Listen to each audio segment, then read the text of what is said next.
எடப்பாடி பழனிசாமியுடன் அதிருப்தியில் இருக்கக்கூடிய செங்கோட்டையன் 5ஆம் தேதி மனம் திறந்து பேசப் போவதாக காலையில் தெரிவித்திருந்தார். அதனைத் தொடர்ந்து கோபிச்செட்டிப்பாளையத்தில் இருக்கக்கூடிய அதிமுக கட்சி அலுவலகத்தில் நிர்வாகிகளுடனான ஆலோசனை கூட்டம் நடைபெற்றது. இந்த கூட்டத்தில் பவானி சாகர் தொகுதியினுடைய சட்டமன்ற உறுப்பினர் பன்னாரி மற்றும் ஒன்றிய செயலாளர்கள், நகர கிளைக்கழக செயலாளர்கள் என ஒரு 50க்கும் மேற்பட்ட நிர்வாகிகள் பங்கேற்றனர். சுமார் ஒரு 3 மணி நேரத்திற்கு மேலாக இந்த ஆலோசனை கூட்டம் என்பது நடைபெற்றது.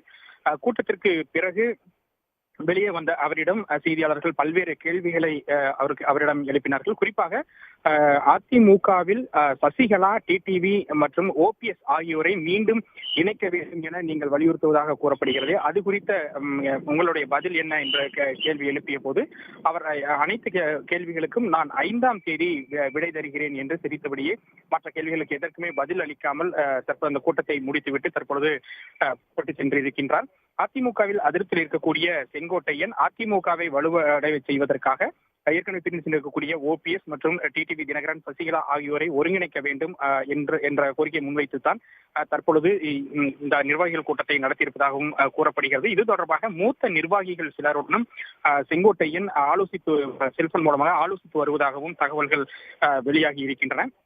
இவை அனைத்திற்குமே வரக்கூடிய 5ஆம் தேதி பதில் கிடைக்கும். அன்றைய தினத்தில் நீங்கள் கேட்கக்கூடிய அனைத்து கேள்விகளுக்கும் என்னுடைய பதிலை நான் தெரிவிக்கின்றேன் என்ற கருத்தை தற்பொழுது செய்தியாளர்கள் சந்திப்பில் தெரிவித்திருக்கின்றார். இந்த கூட்டம் நடைபெற்றுக் கொண்டிருந்த போதே எடப்பாடி பழனிசாமி தரப்பில் இருந்து SP வேலுமணி மற்றும் தங்கமணி ஆகியோர் செங்கோட்டையனை தொடர்பு கொண்டு செல்போனில் பேசியிருக்கின்றார்கள்.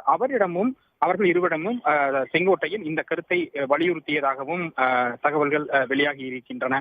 தற்பொழுது அனைத்து கேள்விகளுக்குமே 5ஆம் தேதி தான் விடை கிடைக்கும் என்ற ஒரு சூழ்நிலையில் 5ஆம் தேதி என்ன மாதிரியான முடிவை எடுக்கப் போகிறார், அன்றைய தினம் என்ன அறிவிப்பை வெளியிடப் போகிறார் செங்கோட்டையன் என்ற ஒரு பெரும் எதிர்பார்ப்பு தான் தற்பொழுது இங்கே நிலவுகிறது.